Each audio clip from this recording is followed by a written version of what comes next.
Nous sommes debout, nous allons lire la parole de Dieu dans Ecclésiaste 4, verset 9.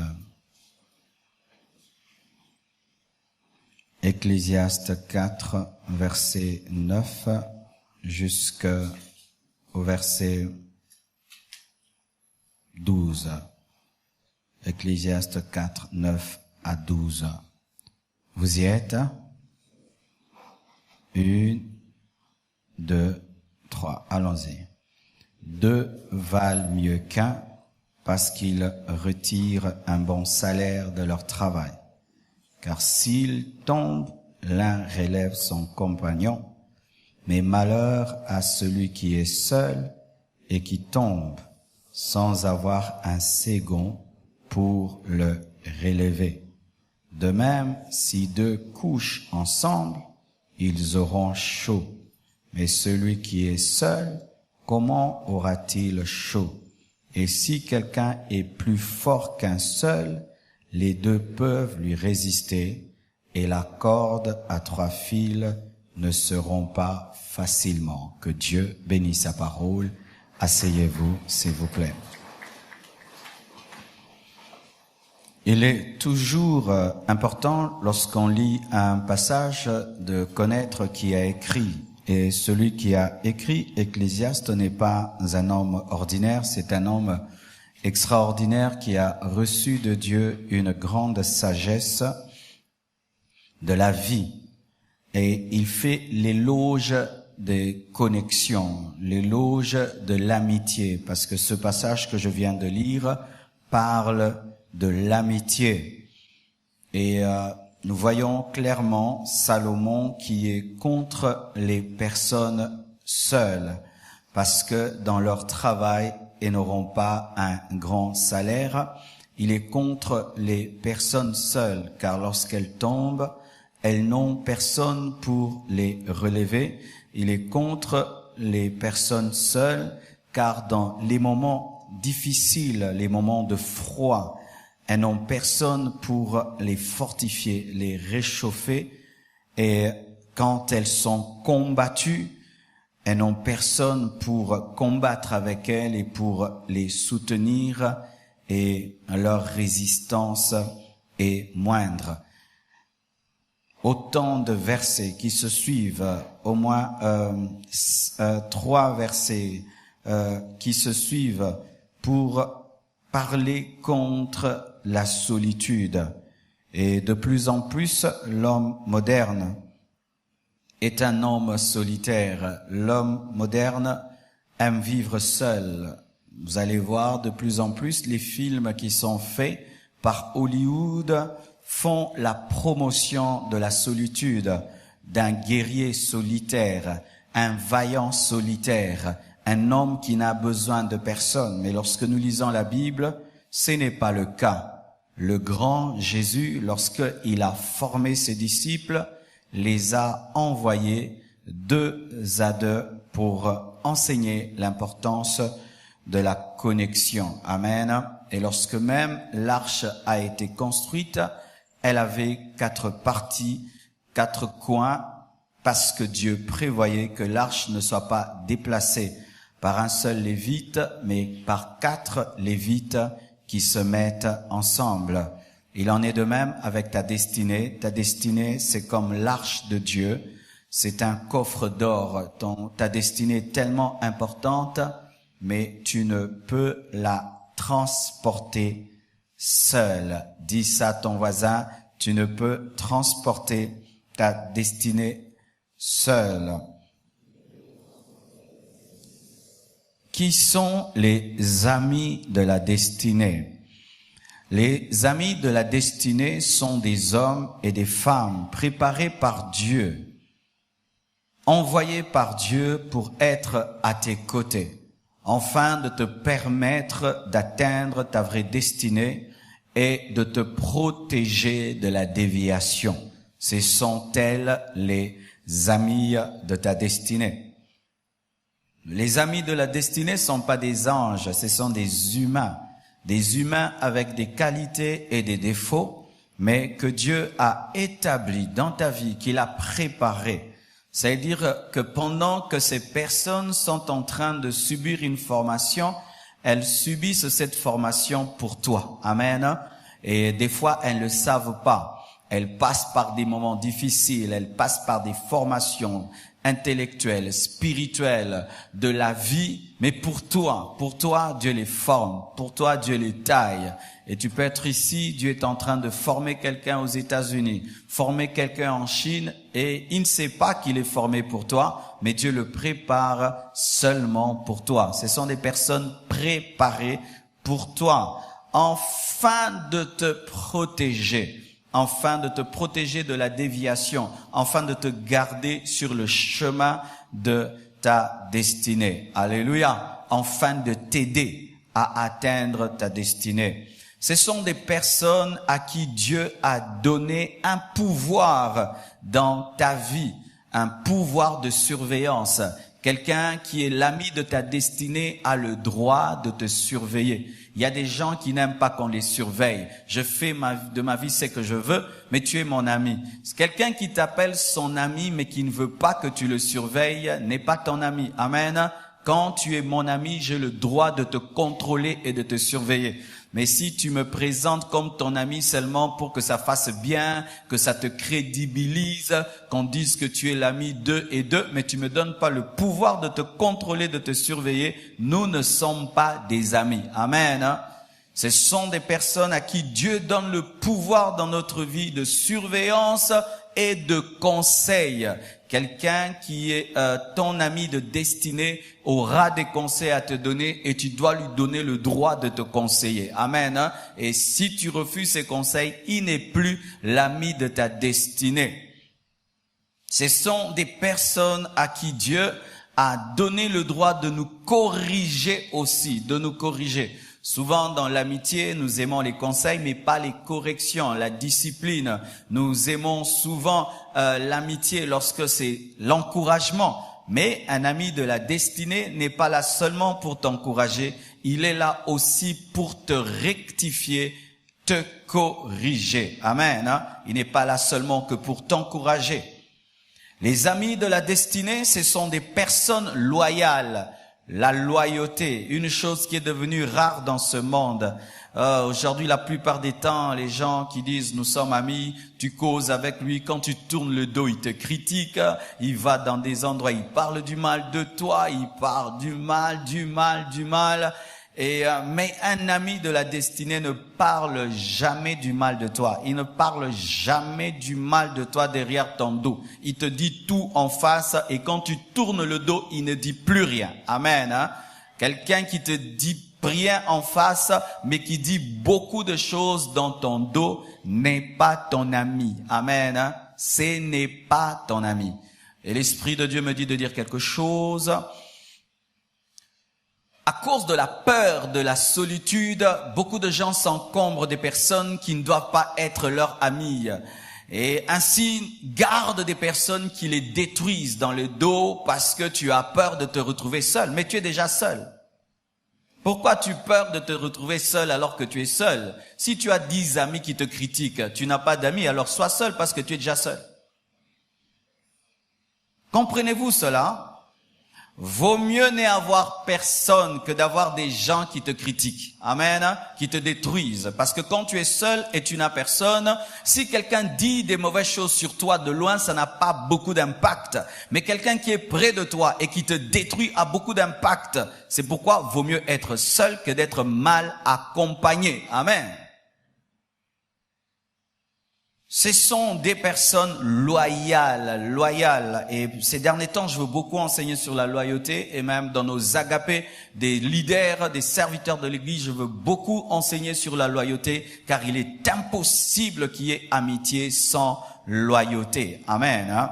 Ce sont des personnes qui t'aimeront sincèrement. C'est-à-dire qui n'auront pas d'intérêt dans ta vie, qui ne seront pas là pour ton argent, qui ne seront pas là pour ton succès, qui ne seront pas là pour retirer quelque chose de toi. Rien du tout. Qui seront là seulement pour toi. Parce qu'elles t'aiment, c'est tout. Ce sont des personnes qui n'ont aucun intérêt. Leur seul intérêt, c'est ton intérêt. Amen. C'est ça les amis de la destinée. des personnes qui t'aimeront sincèrement, sans intérêt, et qui aimeront ta destinée comme la leur. Amen. Hein? Qui aimeront ta destinée comme la leur, qui se battront à ce que tu réussisses comme si c'était elle qui réussissait. Ça, ce sont des amis de la destinée. Avant de venir, j'ai un peu réfléchi, j'ai pensé un peu à certaines personnes qui sont autour des stars de ce monde. Amen. Les stars de ce monde, vous voyez un musicien, mais il est entouré de certaines personnes qui ne chantent pas, mais qui travaillent seulement à son bonheur et à son succès. Amen. Et vous allez voir, ces personnes sont capables de payer la télévision pour encourager cette star, peuvent se battre pour elle, peuvent se défendre tout, et peuvent même commencer à s'habiller comme cette star, parler comme cette star, danser comme cette star, et bien aimer des choses, des fois un niveau de loyauté que nous voyons dans le monde, mais qui est rare à l'église. Amen. Hein? Qui est rare à l'église. C'est pourquoi certains même disent, dans le monde j'avais des amis, mais depuis que je suis chrétien, j'en ai plus. Avez-vous remarqué cela? Alléluia. Avez-vous remarqué cela? Vous savez pourquoi nous avons eu beaucoup des vrais amis dans le monde que en Christ? C'est parce que quand tu es dans le monde, Satan te laisse avoir des amis qui vont te détruire, parce que la plupart c'était des amis de destruction. Mais quand tu entres en Christ, il va détruire des bonnes relations qui vont t'aider. C'est pourquoi il t'empêche d'avoir des amis. Alléluia. Retenez vraiment cela. Ce sont des personnes qui aimeront ta destinée comme la leur. Ce sont des personnes qui auront le courage de te dire la vérité en face, mais avec amour. Amen.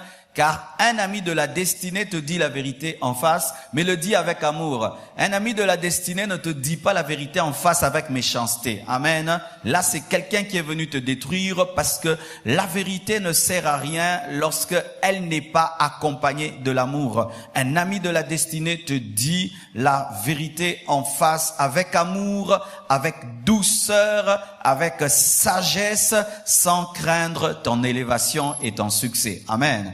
Ce sont des personnes qui soulèvent ton onction et te parlent dans ta vie. Voici. Je donne l'exemple pour ceux qui ont l'onction. Quand quelqu'un a une forte onction, les gens ont peur de lui parler parce que l'onction paralyse.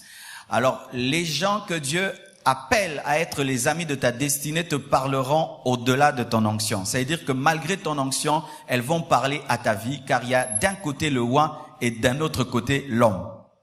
Amen. Hein? Je donne l'exemple de Nathan. Nathan pouvait parler à David dans sa vie malgré son onction. Mais ce n'est pas tout le monde qui est appelé à cela. Faites très attention. Amen. Si tu n'es pas Nathan, ne parle pas à David, tu vas mourir. Amen. Hein? Parce qu'il y a des gens aussi qui ont trop de courage, qui aiment dire tout. Non, bien-aimés frères et sœurs, ayez la sagesse dans la vie. Il y a certaines personnes très élevées. Il faut avoir la sagesse pour leur parler. C'est pourquoi il y a certaines personnes, il a une vision sur le chef de l'État, du coup il va, alors que Dieu lui dit seulement d'intercéder. Amen. Hein? D'intercéder, il t'a pas donné le pouvoir et l'autorité d'aller chez lui et de lui dire. Mais certains pensent que si j'ai vu, j'ai entendu, donc je dois parler. Pas toujours. Parce que Nathan, lui, il peut voir, mais il peut avoir aussi la sagesse d'introduire la vision.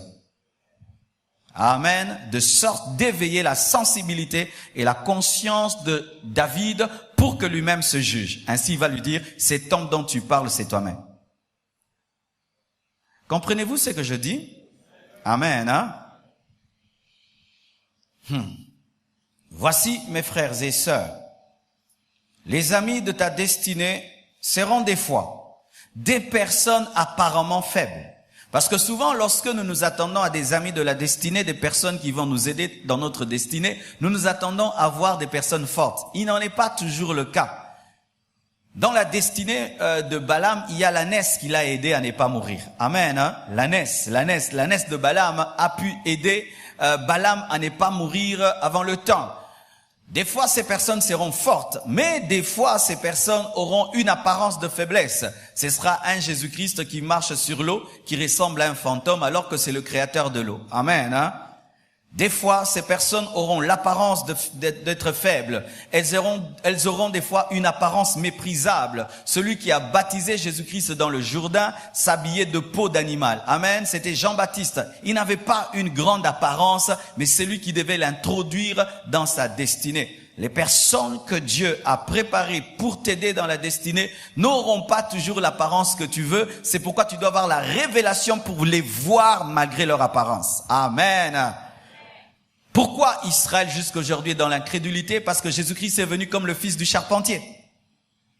Il n'est pas venu avec l'apparence qu'Israël voulait. C'est pourquoi Israël a crucifié Jésus-Christ, le Sauveur, le Messie, s'est caché dans l'humanité et dans le fils d'un charpentier, dans le fils de Marie, pour sauver le monde. C'est pourquoi Israël ne l'a pas vu. L'apparence de Christ n'attirait pas Israël alors que Jésus-Christ était venu pour eux. Et des fois, Dieu peut établir dans ta vie quelqu'un, mais il n'a pas l'apparence. Il est pauvre, il ne parle pas bien, il n'est pas très intelligent, il n'est pas ceci, il ne répond pas à certaines choses que tu veux, mais Dieu a établi cette personne pour t'aider.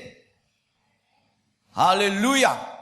Bien-aimés frères et sœurs, écoutez ceci. Les personnes que Dieu pourra t'envoyer auront des fois une apparence de faiblesse, seront peut-être méprisables, mais elles seront mandatées pour veiller sur ta destinée. Une fois, un homme de Dieu avait décidé de pécher et alors qu'il se rendait, il avait déjà décidé de pécher, alors qu'il se rendait vers le lieu du péché, il y a un fou qui s'est tenu là et il a dit, homme de Dieu, où vas-tu? Homme de Dieu, où vas-tu? Le fou, dans sa folie, a prophétisé et l'a arrêté. C'était l'instrument de Dieu pour l'arrêter. Un fou. C'est pourquoi ne dites pas ça que les Congolais souvent disent, qu'est-ce que toi tu peux me dire? Qu'est-ce que toi tu peux me dire? Qu'est-ce que toi tu connais? Qu'est-ce que toi tu connais? Est-ce que tu as mon expérience? Bien aimé, Jéthro n'était pas prophète, il était même prêtre de Madian, mais il a pu aider Moïse qui avait vu le buisson ardent. Parce qu'il maîtrisait un domaine que Moïse ne maîtrisait pas. Lui maîtrisait le leadership et la décentralisation du pouvoir, alors que l'homme qui avait vu le buisson ardent maîtrisait les rémas de Dieu, mais ne maîtrisait pas la décentralisation du pouvoir. Même un païen peut t'aider dans la vie, un païen, amen, hein? Un païen. Bien aimé, des fois je reçois des conseils, même des païens, ils me disent des choses, et c'est vrai. Dieu peut envoyer même un païen dans ta vie pour t'aider dans un domaine de ta vie. Il peut t'aider dans l'organisation. Mais nous, toi, qu'est-ce que tu vas faire pour moi? Toi, qu'est-ce que tu vas faire pour moi? Faites très attention. Élie, le prophète, était nourri par un corbeau, un animal impur. Un animal impur mettait sa nourriture dans son bec impur, mais le prophète pur se nourrissait du bec impur d'un animal impur, mais il était pur. Que vas-tu dire de cela? Alors c'est pourquoi des fois nous avons des problèmes. Tu dis, oh moi Dieu me bénira que par telle personne et par telle personne. Fais très attention, les voies de Dieu sont insondables. Amen, hein? Les voies de Dieu sont insondables. La personne qui a réclamé le corps de Jésus-Christ n'était pas tout le temps avec Jésus-Christ. Alléluia. Elle n'était pas tout le temps avec Jésus-Christ, elle n'était pas tout le temps là, mais c'est elle qui a réclamé le corps de Jésus-Christ et on lui a donné. Préparé pour l'enterrer. Ah, j'aime beaucoup la Bible, bien aimé. Il n'y a pas un livre aussi intelligent et sage que la parole de Dieu. Amen. Que la parole de Dieu. Il n'y a pas un livre aussi profond que ce livre. Amen. Et pour ceux qui n'aiment plus les iPads, aujourd'hui j'ai amené la vraie Bible. Il y a des gens qui pensent que ça c'est la Bible, l'iPad c'est pas la Bible. La Bible c'est les écrits. Que ce soit dans un iPad ou dans un papier, c'est la Bible. Amen. Bien-aimés frères et sœurs, tu es obligé. Dis à ton voisin obligé. Dis-lui tu n'as pas le choix. Oui. Dans le domaine des connexions de la destinée, tu es obligé de te connecter aux personnes, sinon tu n'arriveras pas. Il y a un homme qui dit que si tu veux aller vite, va seul, mais si tu vas aller loin, fais-toi accompagner. Si tu vas aller vite, va seul, parce que quand tu es seul, tu n'es pas obligé de demander la permission à quelqu'un, de demander le conseil à quelqu'un. Tu vas vite, mais tu n'iras pas loin, car il y a une différence entre aller vite et aller loin. Mais si tu veux aller loin dans la vie, tu dois te faire accompagner des amis de ta destinée. Mais si tu veux aller vite, vous voyez les gens qui n'aiment consulter personne. Il décide, il fait. Il décide, il fait. Il décide, il fait. Il rend compte à personne. Il n'a besoin de personne. Tu sais, quand tu n'as de compte à rendre à personne et tu décides tout seul, les choses se passent vite. Mais ton erreur, tu vas la subir parce que tu ne bénéficies pas de plusieurs cerveaux pour t'aider dans ta destinée. Mais celui qui a plusieurs amis bénéficie de plusieurs cerveaux, de plusieurs esprits, de plusieurs âmes et de plusieurs expériences et de plusieurs prières et de plusieurs jeûnes et plusieurs veillées. Moi, je suis seul. Tu échoueras seul. Moi, je suis seul. Tu te réjouiras seul. Et le bonheur seul n'est pas le bonheur, car le bonheur n'est que bonheur que lorsqu'il est partagé. Je vous assure, si on te place sur cette terre tout seul, tu ne seras pas heureux. On te laisse seulement sur cette terre seul. On dit tous les diamants sont à toi. Tout l'or est à toi. Toutes les maisons sont à toi. Toutes les voitures sont à toi. Tous les arbres sont à toi. Tout le coltan est à toi. Tu serais heureux? Avez-vous déjà imaginé ça? Tu ne seras pas heureux. Donc le bonheur, ce n'est pas tout avoir. Le bonheur, c'est partager. Alléluia. Fais une fête de mariage tout seul. Tu n'invites personne. Tu t'es marié toi-même. Tu es marié. Tu auras la joie? Amen. Tu es obligé. Obligé. Obligé révèle que celui qui a reçu des amis de sa destinée doit être disposé à les recevoir. Quand tu n'es pas brisé, quand tu es orgueilleux, tu rateras les amis de ta destinée. Pourquoi? Tu connais tout. Tu sais tout. Tu n'as besoin de personne. Alors quelqu'un qui vient, il te conseille, tu refuses. Il te conseille, tu refuses. Il veut t'aider, tu refuses. Il te laisse tomber et tu vas échouer tout seul. Beaucoup de gens ratent les amis de leur destinée parce que ce sont des je sais tout, des je les connais. Alléluia. Des je les connais. Il n'a besoin de rien. Il n'a besoin de personne. Il est seul, alors que Dieu, la Bible dit, deux valent mieux qu'un. Mais lui, il contredit les Écritures, il se glorifie d'être seul et il se vante. Moi, je suis seul. Moi, j'ai pas d'amis. Tu es maudit. Alléluia. Comment avec tous ces milliards de personnes, il n'y a même pas une seule personne qui s'attache à toi? Tu es problématique. Ce monde est rempli de milliards de personnes. Il n'y a même pas un Chinois qui s'attache à toi, ni un Japonais. Ah oui? Bien aimé, vous qui vous glorifiez de ne pas avoir des amis, vous êtes des problématiques. Vous êtes des problématiques. Tu ne sais même pas gérer une relation, tu veux des relations et tu veux l'élévation. Tu ne sais même pas gérer une personne qui peut atteindre le niveau de faire partie de toi. Tu n'arrives pas. D'ailleurs, c'est pourquoi tu as un problème même pour être l'ami de Jésus, car l'ami que tu vois, tu le maltraites. Et maintenant, celui que tu ne vois pas. Mais oui. Oh. Je peux déborder aujourd'hui? Je sens l'esprit des débordements. Vous m'avez donné la permission. Qui me donne la permission de déborder? Amen. Quand nous parlons Jésus est mon ami, l'amitié avec Jésus, l'amitié avec le Saint-Esprit, ça doit déjà être quelque chose que tu as expérimenté. Tu parles de l'amitié, tu ne sais pas ce qu'est l'amitié. Donc tu fais souffrir Jésus. Parce que quand tu es un vrai ami, tu sais qu'on appelle l'ami. On s'occupe de l'ami, tu vas appeler Jésus-Christ dans la prière. C'est pourquoi tu fais souffrir Jésus-Christ, parce que tu fais une semaine, tu ne l'appelles pas. Tu ne pries pas, mais tu l'appelles ton ami.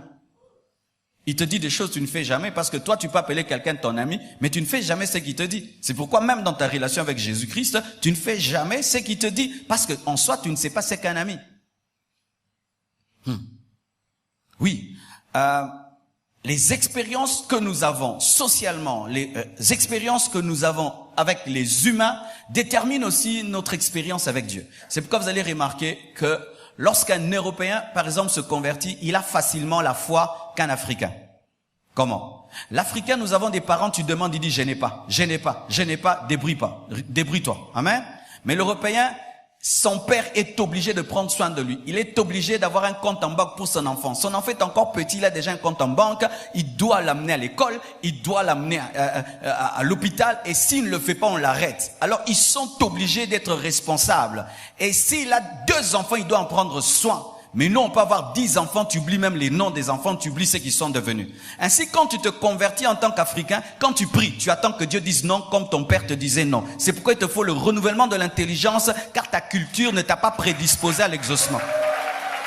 Mais quand un Européen se convertit, tu lui dis Dieu est ton père. Il dit Dieu est mon père. Comme mon père là, mon père il me donne tout. Donc Dieu peut me donner tout. Oui, il va te donner tout, il va le croire facilement. C'est pourquoi vous voyez, nous faisons des jeûnes de 21 jours, tu sors du jeûne, tu ne crois pas que Dieu t'a donné, mais un Européen fait 2 jours, il croit que Dieu lui a donné poignet quoi, trop. Mais déjà, toi, tu as un père qui peut faire que tu manges avec des lestages, il n'est pas culpabilisé.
Et maintenant, dans tes relations d'amitié, quel est le niveau que tu as? Dans tes relations d'amitié, cela peut déterminer aussi ton amitié avec Jésus. Ne vous glorifiez pas de ne pas avoir des amis. Une grande église comme celle-ci, tu ne connais personne. Tu es malade. Tu es malade et tu te glorifies. Tu es un orgueilleux. Tu es un orgueilleux. Tu vas échouer dans la vie. Tu es en train de bouder des gens qui vont te donner le travail. Tu es en train de bouder des gens qui vont t'engager, des gens qui vont t'aider dans les études. Tu es en train de bouder des gens qui vont te marier. Ah oui? Ouais. Des fois même, je vois des frères qui boudent même le pasteur. C'est terrible. Tu viens là, il te salue même pas. Et maintenant, frère, toi, tu me boudes, tu penses que tu vas travailler dans cette église. Ton pasteur, c'est quoi? C'est la chair. C'est ça, des fois, tu viens là, il te regarde pas, mais il prie à la compassion. Tu ne vas pas bien, tu vas pas bien, tu ne vas pas bien, tu ne vas pas bien. Là, ça va pas. Ça va pas? Oui, tu vas. Maintenant, tu vas passer où? Tu vas passer où? Hein, frère? Toi qui boudes même le pasteur, tu passeras où? Côté. Tu penses que parce que tu es connu par un président des départements, ça fait quelque chose? Oui, puis bourgmestre, quand c'est que le président est vieux. Bokonon. Je vais vous parler aujourd'hui.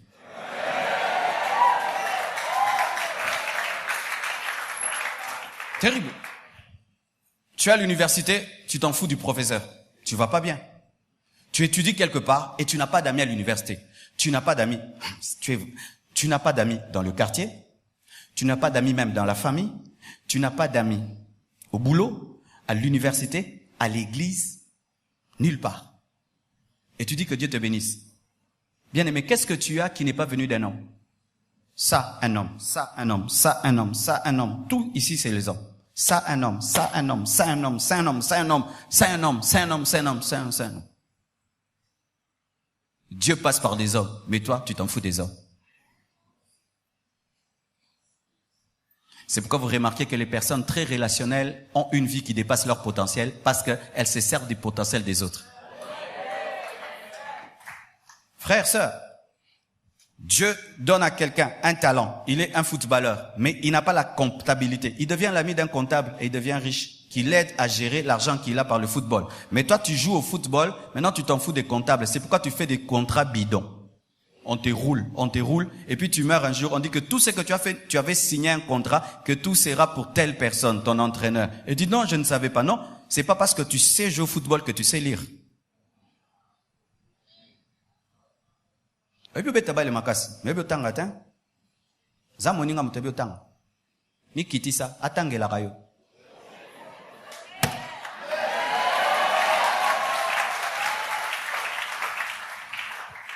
Les hommes forts, ce sont ceux qui respectent leurs limites et qui les acceptent parce que tout homme est limité. Qui a 3 mètres de haut ici? Dieu t'a limité? Tu es déjà limité? Personne ici n'a 3 mètres de haut. Personne n'a 3 mètres de haut. Dieu fait que tu montes et puis tu t'arrêtes. Il montre que l'homme a des limites. Dieu t'enseigne que tu as des limites. Qui est homme et femme à la fois. Soit tu es homme, soit tu es femme. Amen. Hein? Dieu t'a déjà limité. Maintenant, Dieu qui crée, il te limite, mais toi tu vis comme si tu es illimité. J'ai besoin de personne. J'ai besoin de rien. L'orgueil. Mais cet orgueil se cache dans la spiritualité. Vous voyez? Maintenant, quand nous voulons être orgueilleux, nous entrons dans une spiritualité, l'intimité avec Jésus. Mon intimité avec Jésus. Mon alliance précise. Mon alliance avec le Saint-Esprit. Tu penses que c'est toi seulement qui as des alliances avec le Saint-Esprit? C'est toi seulement qui as des alliances avec Jésus? Tu penses que tu es le plus saint de la terre? Tu penses que tu es le plus consacré de la terre? Tu penses que Dieu ne parle qu'à toi? C'est toujours de l'orgueil, mais l'orgueil maintenant spirituel. Si tu crains Dieu, il y a des gens qui craignent Dieu. Si tu aimes Dieu, il y a des gens qui aiment Dieu. Et Dieu va te connecter à ces personnes. Non, moi je suis seul parce que je veux pas que quelqu'un me dévie. Tu penses qu'il y a que toi qui as peur de ne pas dévier? Il y a des gens qui veulent s'accaparer Dieu, vous voyez? Alléluia.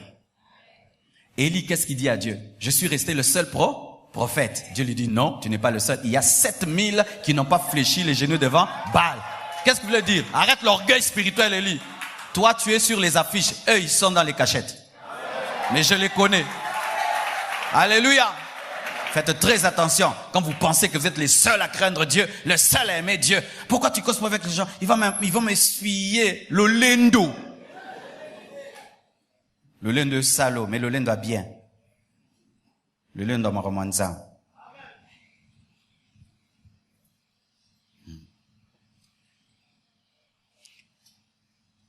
À vous qui vous trouvez extraordinaire. Sachez que vous n'êtes pas extraordinaire. C'est toi-même qui te trouves extraordinaire quand tu te regardes dans ton miroir, mais tu n'es pas grave.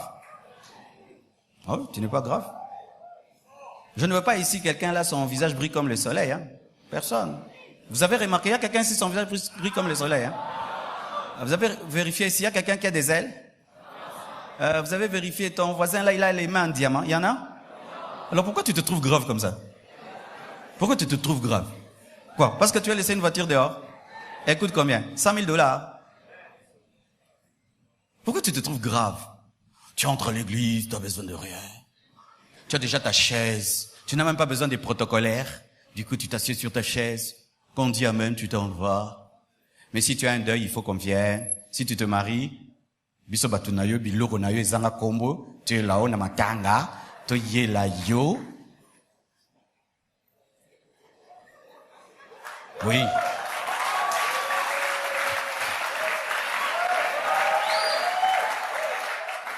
Quand tu veux remplir des chaises des personnes pour avoir des belles photos, tu as besoin de nous.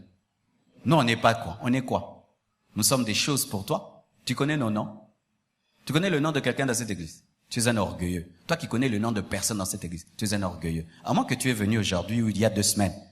3 mois, 6 mois, 7 mois, tu connais personne. Le frère là, la sœur là. Toi aussi tu es le frère là. Toi aussi tu es la sœur là. C'est ça, non? Je connais pas ton nom. Moi aussi je connais pas ton nom. Yondo za grave. Sori bikomba mutunde nini abiki à côté Lola. L'olène za malade. Bien aimé. Moi, j'étais un orgueilleux. Donc, quand on dit l'orgueil là, moi je l'avais. Je l'avais. C'est être bête. Vous imaginez, je pouvais sortir de chez nous et j'aimais aller à l'église catholique. Le matin, je m'habille bien. Je porte ma veste là des fois, même au lieu de mettre mes mains dedans, je la porte seulement sur mes épaules. De chez nous jusqu'à l'église à pied, je boude tout le monde. Et je vous dis, je vous boude tous systématiquement. Systématiquement. Non, je vous dis, j'étais malade. Je vous boude. Tu me salues, je te fais seulement ça. Je suis pas là. Je marche pas à pied. Je suis dans un autre monde. J'arrive à l'église, je m'assieds. Je boude tout le monde. Je choisis moi-même où je vais m'asseoir. Si tu commences à danser à côté de moi, je te regarde. Donc mes yeux te disent, tu t'agites pourquoi? Tu t'agites. Tu vas t'asseoir, je vais te paralyser. Je ne fais rien de ce qu'on fait dans le culte. Si vous êtes debout, moi je suis assis. Si vous faites comme moi, je bouge pas. Mais je suis allé à l'église, moi-même. Je danse pas. Je fais rien. Je suis là. Et maintenant on me disait, Marcelo, tu fais rien. Je dis, moi, le prêtre, est-ce qu'il danse? Non. Le prêtre, il danse? Non. Il chante? Non. Dans toute cette église, mon frère, c'est le prêtre. Tu vois la peau? Tu vois sa peau? Je disais ça en pleine église. Quand on dit seulement amen, je fais seulement pas. Je sais pas. Et puis je rentre à la maison. Il y en a plein ici. Regarde ton voisin. Tu sais qui il sera demain? Fais attention. Tu ne sais pas ce qu'il sera demain.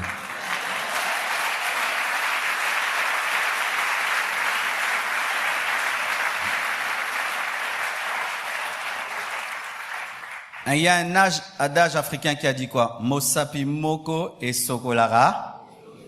Amen. Personne ne se lave comme ça.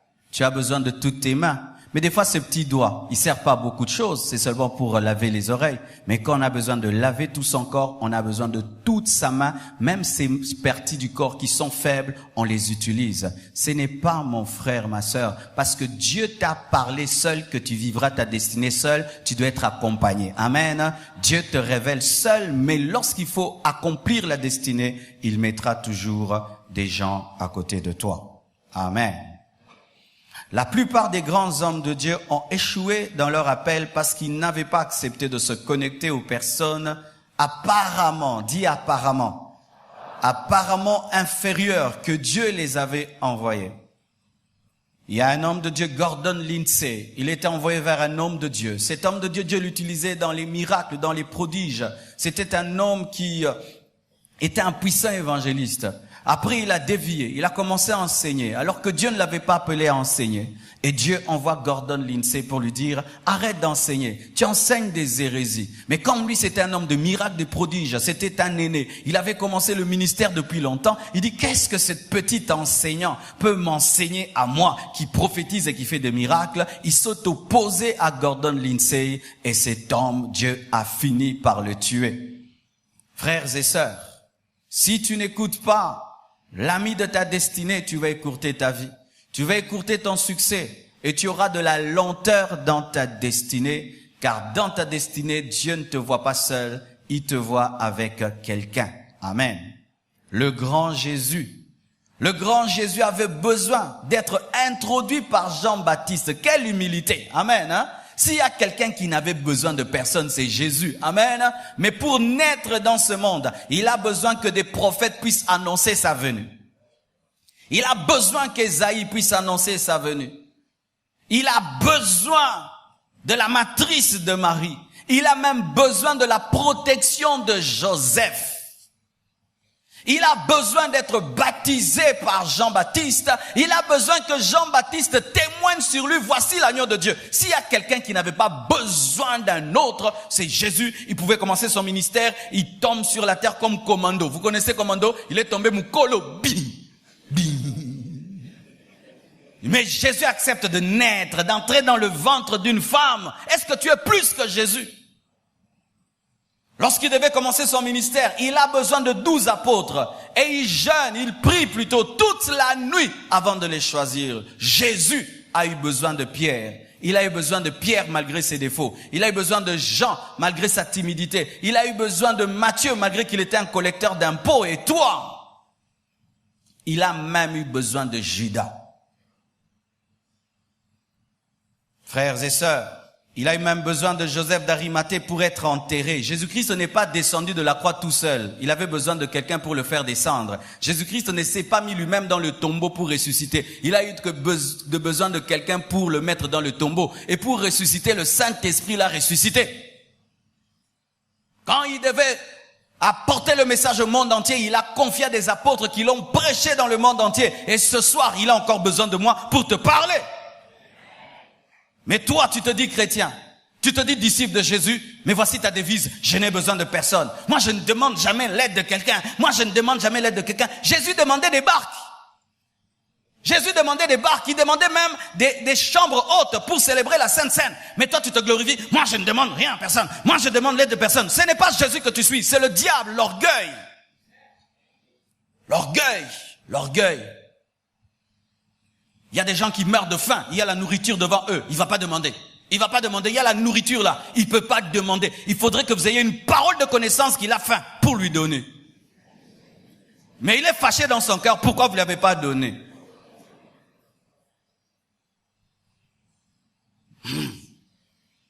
Oui, ton orgueil t'empêche même de demander. Et mais dans ton cœur, tu condamnes les gens qui ne t'aident pas parce que eux doivent être des dieux pour savoir que tu as des besoins et des problèmes. Les gens ne sont pas des dieux pour connaître tes problèmes. Si tu as des problèmes, tu les exposes. Au lieu de murmurer dans ton cœur, pourquoi ton orgueil t'empêche de demander de l'aide? Mais vous maintenant, vous devez connaître mon besoin, moi qui suis Dieu. Même Dieu, il demande que des ouvriers puissent le servir. Même Dieu appelle les gens. Venez prêcher l'évangile. Allez faire de toutes les nations les disciples. Dieu demande. Toi, tu demandes jamais. Zamba le bélo. Soki lingi po sali soki bongo tigo tigi no. Zamba aussi c'était un tom sos. Na zamba ta foi. Aux impolis. Oui, il y a des gens, des impolis derrière la spiritualité. Des impolis devant la spiritualité. Ils viennent te demander, est-ce que tu peux m'aider? Tu peux laisser, c'est pas grave. Dieu suscitera quelqu'un d'autre. Tu es orgueilleux. Ce n'est pas la foi. Tu n'as pas d'éducation. Alléluia.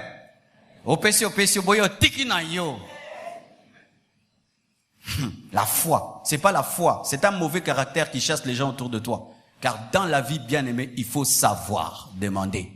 Et demander réclame la politesse, même si tu as l'onction, même si tu as la puissance, même si Dieu t'a donné le réma que c'est à toi, tu dois savoir le demander. Alléluia. Lorsqu'Éléazar a reçu la révélation que Rebecca était la femme de Isaac, est-ce qu'il a kidnappé? Il est allé la demander à ses parents. Abraham avait besoin d'Éléazar pour trouver une femme pour son fils Isaac. Malgré qu'il est le père de la foi, qu'il a l'alliance, il avait besoin d'un serviteur fidèle qui ira pour lui prendre la femme pour son fils. Il n'a pas dit je n'ai besoin de personne. Oui, même si tu t'appelles Abraham, tu es vieux. Même si tu t'appelles Abraham, tu n'as pas la force d'aller chercher une femme pour ton fils. Tu dois te faire déléguer. Amen, hein? Vous qui voulez toujours tout faire dans la vie, il n'est pas bon de tout faire dans la vie. Même si tu as l'onction, il faut déléguer le pouvoir auprès des autres. C'est l'une des choses qui détruit ce pays, des gens qui font tout. Il fait tout lui-même. Même quand tu seras pasteur, sois concentré sur la parole et la prière. Ce n'est pas tu es pasteur, diacre, modérateur, intercesseur, protocolaire, tout. Ma bonne sekendara ndaku, yo komi banque église. Pasteur, diacre. Avant de monter ici, j'ai besoin qu'un modérateur vienne. Il chante, il dirige. La chorale chante et chante. L'atmosphère est libérée, je prêche. Mais si je viens, je n'ai besoin de personne, je fais tout seul. Non, même si tu es Abraham, tu as besoin d'Éléazar. Sinon, Isaac va pas se marier. Et s'il se marie pas, Jésus ne vient pas. Oh, gloire à Dieu. Alléluia. Même si tu es Joseph, tu as besoin de l'échanson pour te présenter à Pharaon. Même, alléluia. Gloire à Dieu. Lorsque Joseph a la vision qui sera grand, il voit les finalités, mais il ne voit pas les conducteurs vers la finalité. Et c'est ainsi que des fois nous sommes étonnés que nous rencontrions des personnes qui n'étaient pas dans la prophétie, mais qui sont importantes dans la vie, parce que Dieu n'a pas besoin de tout te dire, mais sur le chemin de la destinée, tu vas rencontrer les chansons qui est la porte qui mène vers le Pharaon.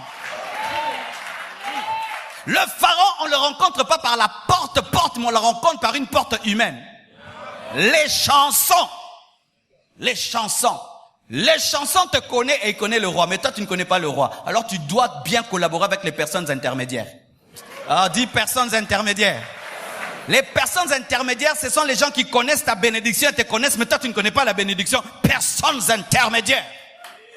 Mais les chansons ne deviennent pas ministres. Mais il t'aide d'être ministre, il est important. Il a reçu une grande vision, mais il avait besoin d'un prisonnier.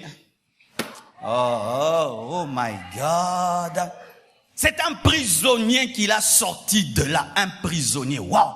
C'est-à-dire que dans la destinée du ministre, il y avait un prisonnier. La destinée du trône, il y avait une prison.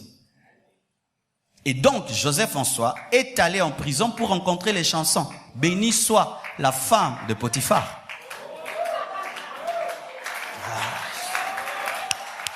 Oh, acclamons la parole.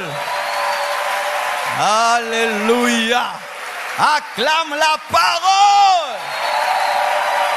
C'est pourquoi je te dis que si tu marches avec Dieu, ne te plains pas. Si tu marches avec Dieu, ne te plains pas. Si tu marches avec Dieu, ne te plains pas. Même si tu ne comprends pas, même si les choses ne se passent pas comme tu veux, ne te plains pas. Derrière la prison, il y a la rencontre de les chansons. Et c'est par les chansons que tu verras Pharaon. Alléluia. Oh, gloire à Dieu. Le ministre avait besoin d'un prisonnier pour ne plus être prisonnier. Gloire à Dieu. Frères et sœurs, quelles que soient les visions que tu as, tu auras besoin de quelqu'un pour te présenter. Tu auras besoin de quelqu'un pour dire, voici l'homme. Voici. Jésus avait besoin de quelqu'un qui dit, voici l'agneau. Pourquoi? Lui, il était en avance par rapport aux autres.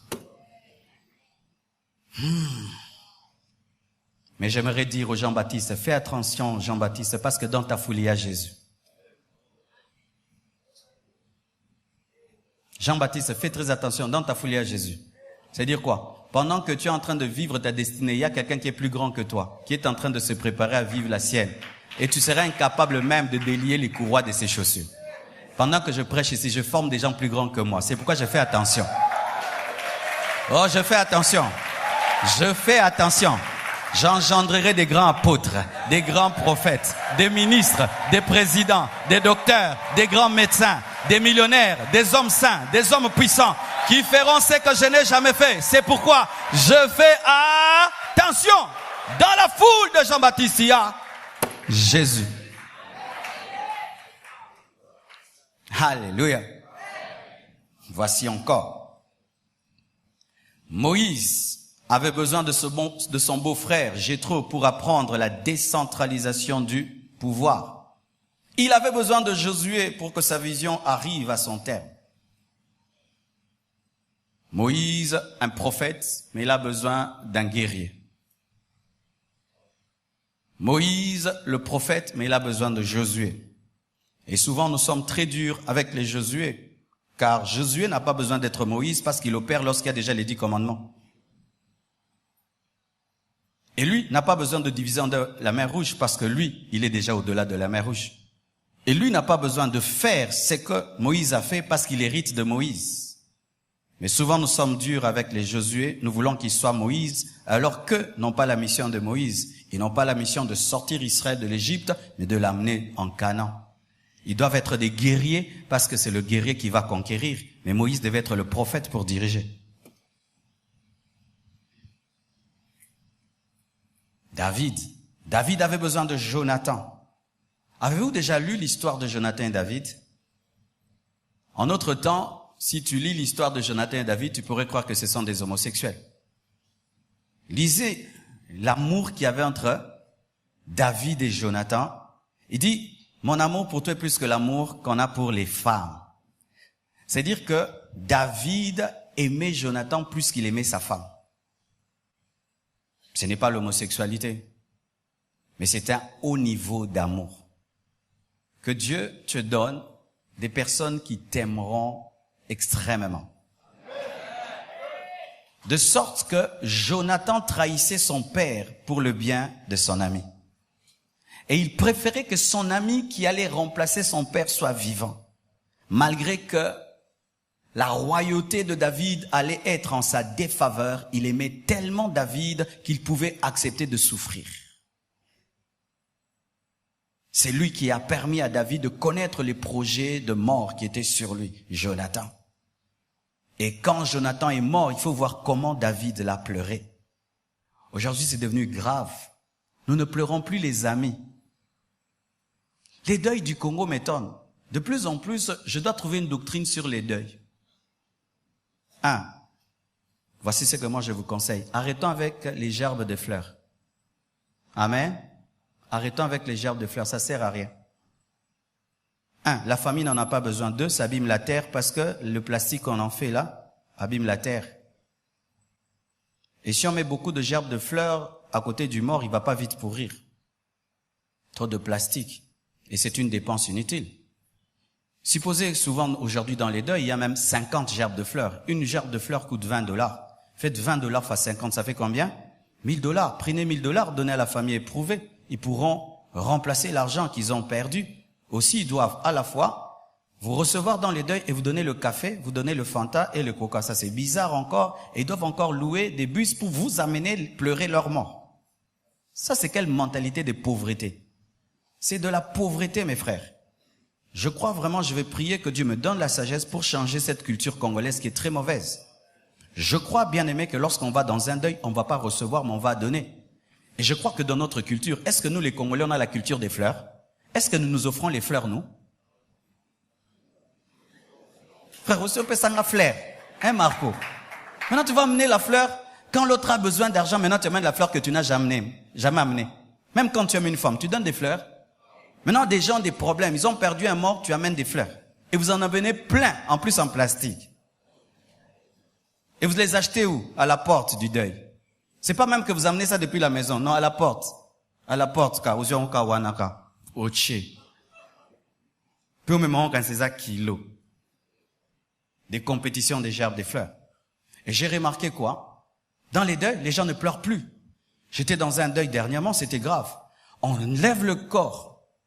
Et j'ai vu une fille en face du cercueil. Elle a pris son rouge à lèvres. Elle a commencé à mettre.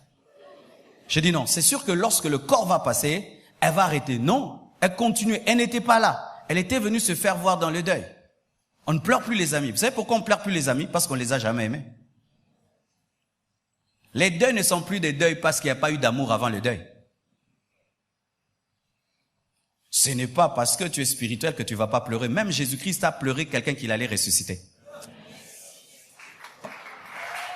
Jésus a pleuré quelqu'un qu'il allait ressusciter. Et il savait qu'il allait ressusciter, mais il pleure. Pourquoi? Le peu d'absence seulement l'a fait pleurer. Est-ce que tu as un ami qui peut pleurer s'il te voit pas? Qui peut pleurer si tu es malade? Tu as quelqu'un comme ça? Mais ce sont des choses, il faut demander ça à Dieu. Tu sais, une telle personne, si tu meurs, c'est elle qui prendra soin de ta femme et de tes enfants. Tu as quelqu'un, si tu meurs, qui va prendre soin de ta femme et de tes enfants. Même nous, les pasteurs, on a peur de mourir. Aujourd'hui,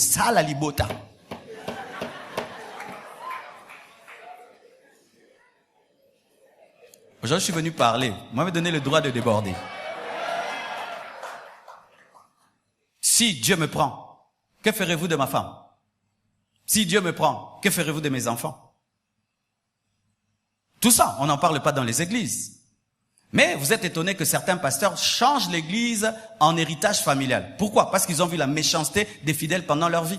Pendant qu'il est vivant, il voit l'église s'occupe pas de lui, ne s'occupe pas de sa femme, ne s'occupe pas de ses enfants. Il se dit, hey, depuis que je suis jeune, j'ai travaillé autant, et puis je meurs. Vous commencez à passer ma femme comme ça. Ex-maman pasteur. Ex-enfant du pasteur. Les enfants commencent à manquer à manger. Et j'ai vu dans certaines églises, après le culte, ça c'est terrible, après le culte, les enfants du pasteur attendent la fin du culte, commencent à quémander auprès des diacres de l'église. Une église maudite.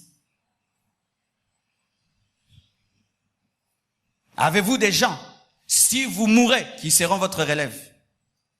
Lorsque Jonathan est mort, il a laissé un enfant perclus. Qui en a pris soin? David.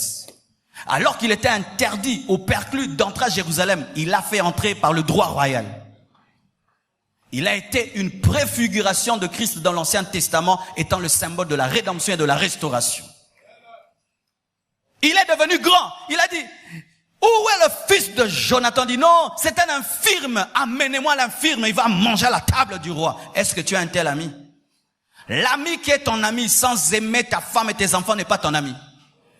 Vous qui êtes mariés, tu as un ami, il ne supporte pas ta femme, il ne supporte pas tes enfants, ce n'est pas ton ami. Ton ton ami aimera ta progéniture, même si ta progéniture est infirme. C'est pourquoi, lorsque vous bâtissez l'amitié sur le succès, ce n'est pas l'amitié. L'amitié bâtie sur l'amour. Et dans l'amour, on n'a pas besoin de l'argent de l'autre. On l'aime, on l'aime, on aime et on aime tout ce qu'il aime. Ainsi, je ne peux abandonner ta femme, ni abandonner tes enfants, parce que je t'ai aimé et je te vois dans ta femme et je te vois dans tes enfants. Le problème souvent dans les églises, vous aimez les prédicateurs sans les aimer vraiment. C'est pourquoi vous faites souffrir leur famille quand ils partent. Amen. J'aime ces prédicateurs. Non, j'aime ces prédications. C'est bien. Je préfère que tu m'aimes. Parce que si Dieu me prend, j'irai en paix.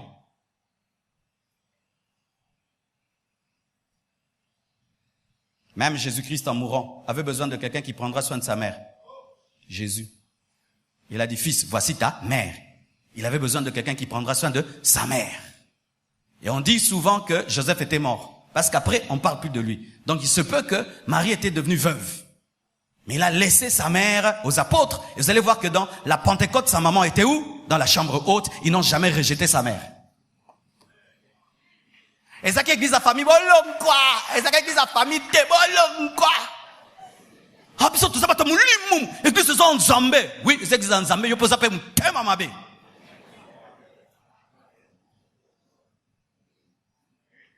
Dans les églises, les gens doivent prévoir à la mort du pasteur, même si l'église n'est pas familiale, l'église doit continuer à prendre soin de la famille du leader qui a donné sa vie et sa jeunesse pour que cette œuvre soit.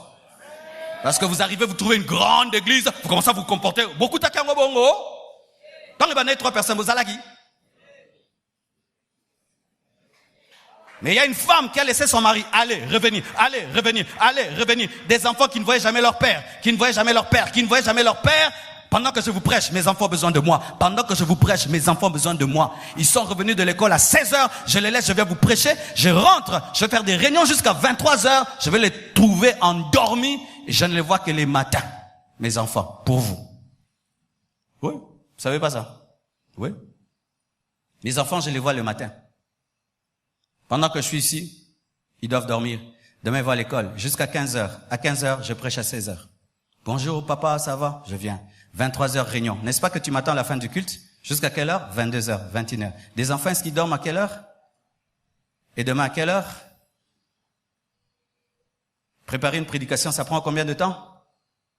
Quand tu prépares une prédication, les enfants sont à côté? La femme est à côté? Famille à pasteur! Et kaba papa. Et kaba mobali. Po yoyo kamate à bien.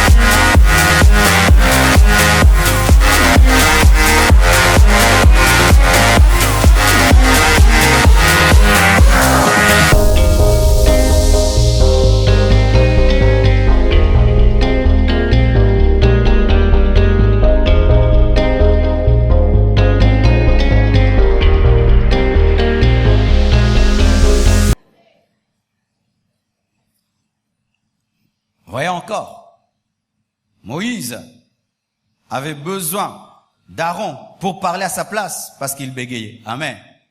C'est-à-dire Moïse devait dire ah lobby. Maintenant Aaron vient. Nzamba lobby. Ah. Fais sort. Tire. Mon papa de l'Égypte. Fais sortir mon peuple de l'Égypte. Il est impossible qu'Aaron interprète si Moïse ne bégaye pas. C'est pourquoi tu dois respecter le bégaiement de Moïse, parce que sans le bégaiement du bégayeur, tu ne peux parler. Mais quand tu es bégayeur, tu ne dois pas parler devant Pharaon parce qu'il va se moquer de toi. C'est pourquoi tu dois utiliser Aaron. Tu dois respecter tes limites, afin que celui qui peut ce que tu ne peux pas puisse parler. Mais lui aussi doit rester dans l'humilité parce que son inspiration, c'est un bégaiement.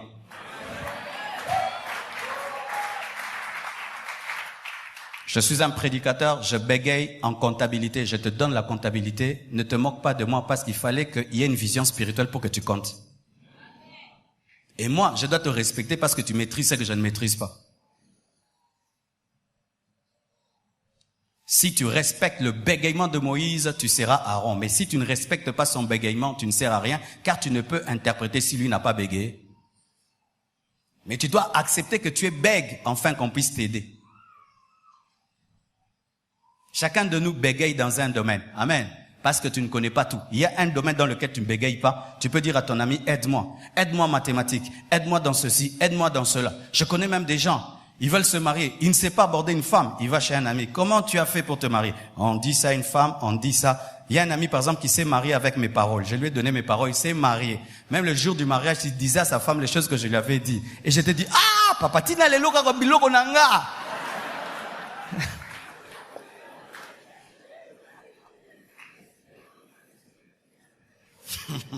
Mais sa femme n'a jamais su. Mais ils ont des enfants aujourd'hui, ils sont mariés, ça fait je crois plus de 8 ans. Jacob avait besoin de ses fils, de son fils Joseph, pour ne pas mourir de faim en Canaan. David avait besoin de Jonathan, de Samuel, de Nathan. Paul avait besoin d'Ananias pour recouvrir la vue. Il avait besoin de Barnabas pour être introduit parmi les apôtres. Il avait besoin de Timothée, de Tite, de Marc, d'Apollos, comme collaborateurs pour atteindre sa mission en faveur des nations. Quel que soit ce que tu as besoin d'autres personnes. Si tu les négliges, tu échoueras. Dis à ton voisin, quelles sont les caractéristiques de ces personnes? Première chose, l'ami de ta destinée ne te combattra pas dans ta destinée. Si tu vois quelqu'un, il s'appelle ami de ta destinée, mais il s'oppose à ta vision, il s'oppose à ta destinée, ce n'est pas l'ami de ta destinée. C'est déjà le signe que Dieu ne l'a pas établi, ou Dieu l'avait établi, il a dévié. Amen. Deuxième chose, l'ami de ta destinée aura toujours quelque chose comme toi. Aaron était le frère de Moïse. Amen. Josué était le disciple de Moïse. Ainsi, il y a toujours quelque chose avec l'ami de la destinée. Vous aurez les mêmes ADN. Alléluia, le même ADN. Les membres d'une même famille ont les mêmes ADN, même s'ils n'ont pas le même visage, mais au fond d'eux, ils sont pareils. Dieu ne va pas te donner quelqu'un qui est opposé en tout à toi. Ce n'est pas de Dieu. Amen. Hein? Même si c'est un païen, il est païen, mais dans un domaine, il aime peut-être la science, toi aussi tu aimes la science. Amen. Hein? Il aime l'organisation, tu aimes l'organisation. Il aime la discipline, tu aimes la discipline. Et dans ce domaine-là, Dieu l'utilise dans ta vie. Il peut aimer l'architecture, toi aussi tu aimes l'architecture. Amen. Hein? Mais Dieu ne te donnera pas quelqu'un qui n'a rien dans tout ce qu'il est. Et il y a rien de toi en lui. Ce n'est pas un ami de la destinée. Troisième chose. L'ami de la destinée te complétera là où tu es faible. Il ne viendra pas te détruire, t'humilier, mais il viendra te compléter. Là où tu es faible, il te complète. Vous voyez la chorale, celui-ci fait l'alto, le soprano, le ténor, et il se complète, c'est ce qui fait l'harmonie. L'ami de la destinée vient te compléter. Il te complète dans un domaine sans t'humilier dans le domaine dans lequel il te complète. Il ne va pas crier partout. Lui, il est faible dans tel domaine, c'est moi qui l'aide. Lui, il est faible dans tel domaine, c'est moi qui l'aide. Lui, il n'arrive jamais à ça, c'est nous qui le faisons. Un homme qui se glorifie de cela n'est pas un ami de la destinée. Voici un autre signe pour savoir. Ce sont des personnes que tu choisis, mais des personnes que tu ne subis pas. N'aie pas des amis subis, mais aie des amis choisis. Voici la différence entre un ami choisi et un ami subi. L'ami subi, tu le retrouves à côté de toi, mais tu ne sais pas quand est-ce qu'il est entré. Il faut le faire sortir pour monnaie bien, pour embam. Mais l'ami choisi, toi-même, tu as décidé qu'il devienne ton ami et tu sais quand l'amitié a commencé. Mais si tu as quelqu'un dans ta vie, il est ton ami, mais tu ne sais pas quand est-ce qu'il est devenu ton ami, c'est un ami subi. Vous connaissez des gens?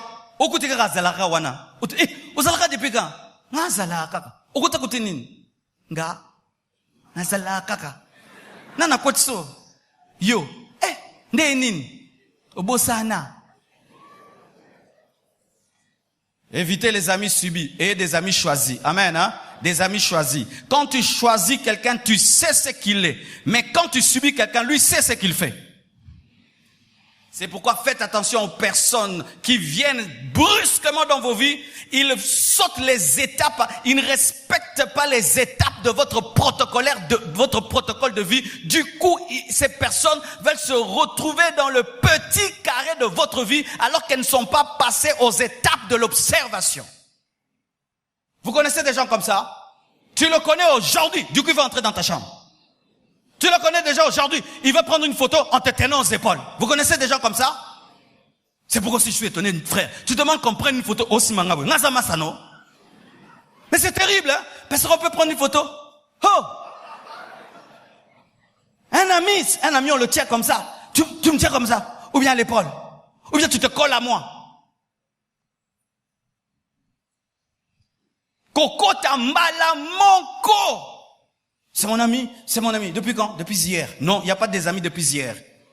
L'ami, ça fait 1 année que je l'ai observé, il est devenu mon ami. Quelqu'un commence par être une connaissance. Tu l'observes et puis tu lui donnes le droit d'être ton ami. Jésus-Christ n'a pas appelé des disciples le même jour mes amis. Il a dit maintenant, vous n'êtes plus mes serviteurs, mais vous devenez mes amis. Kokota Maboro Master. Non, jamais, jamais. Alléluia. C'est pourquoi même quand tu viens dans l'église, accepte d'être d'abord au pourtour, et puis tu évolues jusqu'à ici. Il y a des frères des fois, tu vois, il n'est même pas encore parmi les gens qui doivent s'asseoir ici. Il aime s'asseoir ici. Frère Olinga Bakoto Pan. Olela Wapani, Osana une église pour Fandara. Ni modérateur, ni président, et le hôtel, mais Bakoto. Osa Boko, non? Tu veux t'asseoir derrière moi. Tu n'es ni rien à l'église, mais directement, pas. Ils sont un ciment pasteur. Non. Qui es-tu? Faites ça dans vos vies. Tu mourras vite.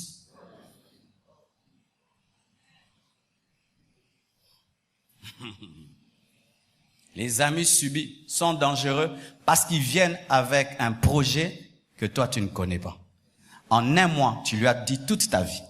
En 1 mois, tu lui as tout expliqué. En 1 mois, il sait tout de toi. Tu l'amènes partout, voir toutes tes relations. Mais tu ne le connais pas, ni où il habite. Tu connais des gens comme ça? Tu connais, hein? Vitesse, mon voisin, nango. Et ça, vitesse, à pas m'battre. Ya, yébé rôle, quoi. Mais toi, tu es tellement naïf que tu penses que tout homme est bon.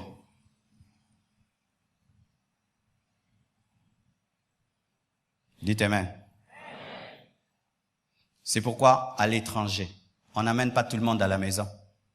Il peut être avec toi des mois au restaurant. On se voit où? Au restaurant. Ils amènent à la maison que des amis. Mais nous, vous rencontrez seulement aujourd'hui. Est-ce qu'on peut aller chez nous? Tu l'amènes chez vous, tu l'amènes chez toi, tu ne le connais pas. Ton ami d'un jour, tu quittes la maison sans ami, tu vas acheter les beignets, tu rentres avec un ami. Vous connaissez des gens comme ça? La rentrée scolaire, il va à l'école sans amis, il rentre avec 10 amis. Là, tu es oracle. Ce sont les oracles choukrani qui, chaque fois qu'ils vont à l'école, reviennent avec des amis. Mais un adulte, il sort de la maison et puis il rentre avec beaucoup d'amis. Chérie, prépare pour nous 10 personnes. Pourquoi? Ce sont mes amis. Yawapi, tokutanari bonanganda.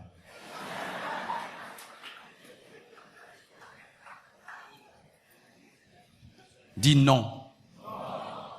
Alors, il y a certaines personnes qui sont dans ta vie, qui ne devaient pas être dans ta vie. Tu dois les faire sortir. Maintenant, elles doivent payer le prix pour entrer. Si tu entres dans un pays sans visa, on fait quoi? On te refoule. Va à l'ambassade et tu reviendras. Parce qu'ils doivent savoir qui entre. Mais toi, les gens qui entrent, tu n'as pas de conditions pour que quelqu'un entre dans ta vie. C'est pourquoi tout le monde entre dans ta vie. Est-ce que tu as des conditions pour que quelqu'un entre dans ta vie? Qui a des conditions?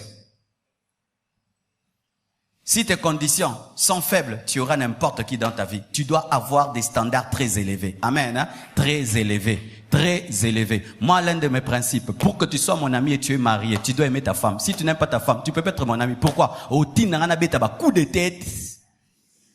Pourquoi? Parce qu'un jour, je peux te dire, ma femme m'a énervé. Ah, pasteur. Bêta Dieu.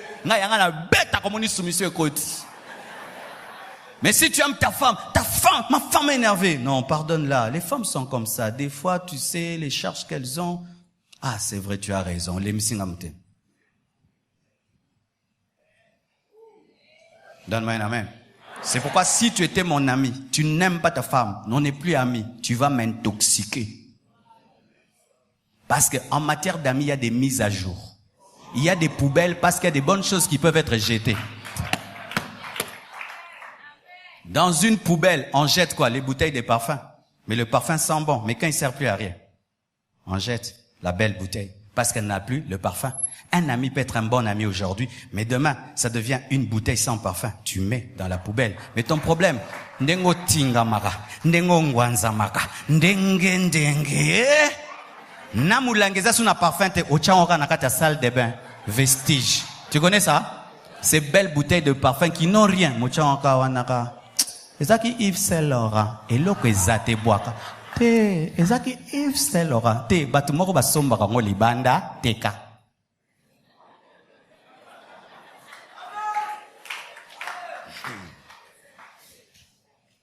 J'aimerais terminer. Voici pour finir. Les amis de la destinée n'encombrent pas. Amen. Elles ne sont jamais de trop. Si tu es un ami de la destinée, tu commences à sentir qu'il est de trop. Il n'est pas l'ami de ta destinée. Il y a des gens qui sont de trop. Vous les sentez? Il est de trop. Tu sais qu'il est de trop. Rien que 30 minutes avec lui. On m'a étouffé. Tu te connais de telles personnes? Si ton ami de la destinée t'étouffe, il n'est pas ton ami. Parce que dans la présence d'un ami de la destinée, on respire bien. Avec un ami de la destinée, tu peux passer même toute une journée, tu ne sens pas le temps passer. Mais si ton ami de la destinée t'étouffe en 30 minutes, ce n'est pas l'ami de ta destinée, tu t'ennuies dans sa présence. L'ami de la destinée n'est pas de trop. S'il t'appelle, est-ce que je peux venir? Viens. Mais s'il t'appelle, viens. Ne viens pas. Tu fais quoi? Tu commences à créer un programme. Je sors au Kiminda Kupoyayate. Et le rezate. Il t'encombre pas. C'est pourquoi vous allez remarquer Jésus-Christ dans sa destinée ne s'encombre pas. Il était capable même de refuser que le jeune homme riche devienne son ami. Il ne prenait pas tout le monde pour ne pas s'encombrer. Il savait que dans les temps de la persécution, il sera un poids. Mais, écoutez cet équilibre. Certains amis de la destinée ont un mandat, d'autres d'un jour. Dieu l'a envoyé dans ta vie seulement pour un jour. Les chansons, quand il a aidé Joseph, il a disparu. Il y a des gens qui viennent dans ta vie rien que pour un jour. Si tu le fais durer plus d'un jour, il te détruit.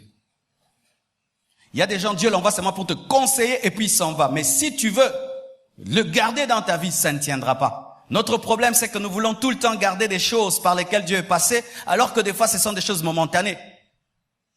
Celui qui a enterré Jésus-Christ n'était pas dans la chambre haute, peut-être. Il est venu seulement, il l'a enterré, il est parti. Il n'est jamais devenu un prédicateur. Mais nous, qu'est-ce que nous voulons? Une fois que quelqu'un passe par ta vie et fait quelque chose, tu veux garder. Non. Il y a des gens dans ma vie qui m'ont béni momentanément. Une année, d'autres 2 jours, d'autres 1 jour et c'est fini. Ne transforme pas tout le monde en un ami de la destinée permanent. Certaines personnes sont appelées à être là pour 1 jour, d'autres pour 2 jours, pour 1 année, pour 2 ans, pour 3 ans, pour 10 ans. Sache que tout ami de la destinée a un mandat. Un mandat parce que l'homme finit par mourir. Mais un seul ami durera toujours, c'est Jésus. C'est Jésus qui sera avec toi dans la tombe, qui sera avec toi éternellement, et c'est l'ami dont il faut prendre soin plus que tout autre, plus que tout autre, plus que tout autre. Tu peux être ici à Kinshasa pendant 5 ans, je t'enseigne, et puis tu as ton visa, tu vas en Europe. Tu vois? Pendant 5 ans, Dieu m'avait mis dans ta vie. Pendant 4 ans, j'étais au pied de mon pasteur. Après, il est parti aux États-Unis. Dieu l'avait envoyé dans ma vie pour 4 ans. Amen, hein? Sachez que les amis de la destinée ont un mandat. Certains sont les amis de notre destinée quand on est à l'université. Mais quand tu te maries, tu sens que ça ne marche plus. Laisse tomber. Ne force pas. Ne transforme pas un ami de l'université en ami du mariage. Certains le deviennent, mais d'autres pas. C'est pourquoi tu sens quand tu te maries, il y a des relations qui tombent. Ce n'est pas toujours l'orgueil. Ils ont accompli leur mission, c'est le temps d'autres personnes. Mais certaines entrent dans ta destinée malgré que tu te maries, mais d'autres non.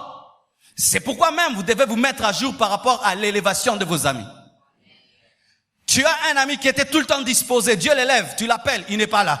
Tu vas le chercher, il n'est pas là. Ne dis pas qu'il est devenu orgueilleux. Non, il est entré dans un niveau où il ne peut plus te voir comme avant. Et peut-être le temps de votre amitié a pris fin.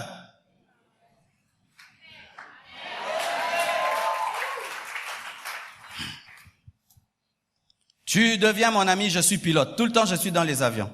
Est-ce que nous aurons la même amitié? Je deviendrai l'ami des pilotes qui sont tout le temps avec moi dans des avions. Mais toi, tu restes quelqu'un que j'aime beaucoup, mais on ne va plus se voir comme avant. Ce n'est pas que je ne t'aime pas. Là où Dieu m'a amené, ça m'empêche de te voir tout le temps. Il y a des amis qui hier me voyaient tout le temps. Aujourd'hui, tu peux plus me voir tout le temps. Tu viens à l'église, je suis en train de prêcher. J'ai fini de prêcher, je suis fatigué. Tu viens me chercher, je suis en train de prier. Je vais te dire, avant, quand tu entres. Mais non, je veux te dire un programme. Tu me dis, quand est-ce que tu viens mardi. Tu viens samedi, tu viens tel jour. Mais il y a des amis qui ne se mettent pas à jour par rapport à l'élévation des autres et nous les Congolais nous appelons tout orgueil. Tout n'est pas orgueil. Des fois vous devez reconnaître les changements qui s'opèrent dans la vie de vos amis. Ton ami devient ministre, tu penses hier tu venais, quand tu entres, Nayolia, ce sera toujours pareil? Non, tu vas trouver des gardes dehors parce qu'il est devenu important pour la nation. Ce n'est pas de l'orgueil, c'est toi maintenant qui es orgueilleux.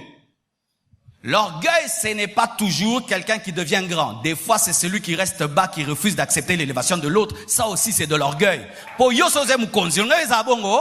Ah, ce que yoko mukonzi ba to sa protocole. Mais moninga soko mukonzi azanga protocole. Comme j'entends quelqu'un. Oh, Marcelo, maintenant tu es un secrétaire. Tu as maintenant un secrétariat. On t'appelle, on trouve le secrétariat. Ah. Toi, si tu étais moi, tu aurais un secrétaire? Oui, mais pas toi. Parce que toi, tu dois être humble. Hier, tu pouvais m'appeler à 3 heures du matin. Quand j'étais célibataire, je te prends. Mais aujourd'hui, je peux te prendre à 3 heures du matin? Est-ce que c'est l'orgueil?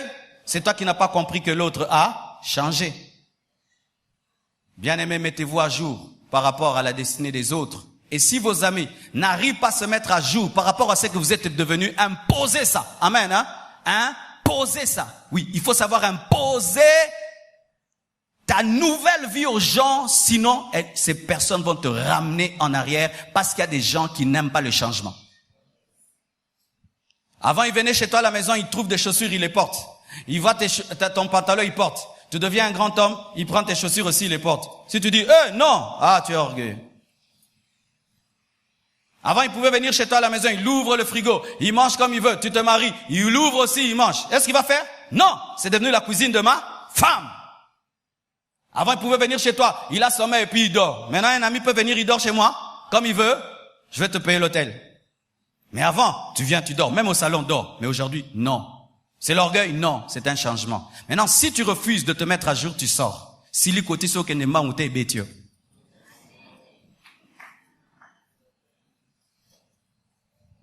Vous comprenez ce que je dis? Des fois, nous avons des sentiments qui ne sont pas spirituels, c'est charnel. C'est pourquoi nous descendons très bas. Alors Dieu t'élève, mais tu as une vie d'une personne qui n'est pas élevée. Tu t'exposes tellement, un jour tu vas tomber parce que tu ne respectes pas le protocole de ce que tu es devenu. Lorsque Joseph est devenu ministre, ce n'était plus le petit Joseph qu'on envoyait. Ils l'ont envoyé. Ils ont envoyé Joseph. Mais avant, ils l'ont envoyé. Ils ne pouvaient plus l'envoyer. Même Jacob n'a plus envoyé Joseph. Parce que Joseph, son fils, était devenu ministre. Même vous les parents, si ton fils devient grand, tu le traites comme un homme grand. Tu le traites pas comme un petit. Non, mon père me respecte. Il sait que je suis devenu pasteur. Amen. Il me dit, Marcelo, pasteur. S'il vient ici, il me traite pas comme son fils. Pasteur Marcelo. Amen. Quand on est chez moi à la maison, je suis son fils. Et même s'il me parle, il sait que mon fils est mon fils. Mais ce n'est plus le fils qu'il a connu. Tu as ton enfant, une jeune fille, quand elle était bébé, tu l'as transportée. Elle se lave, tu entres. Quand elle grandit, tu vas entrer. Tu oses. Papa, attends, dehors. Rosella, manakoli. Vrai ou faux? Est-ce qu'elle est orgueilleuse? Elle sait ce qu'elle est devenue.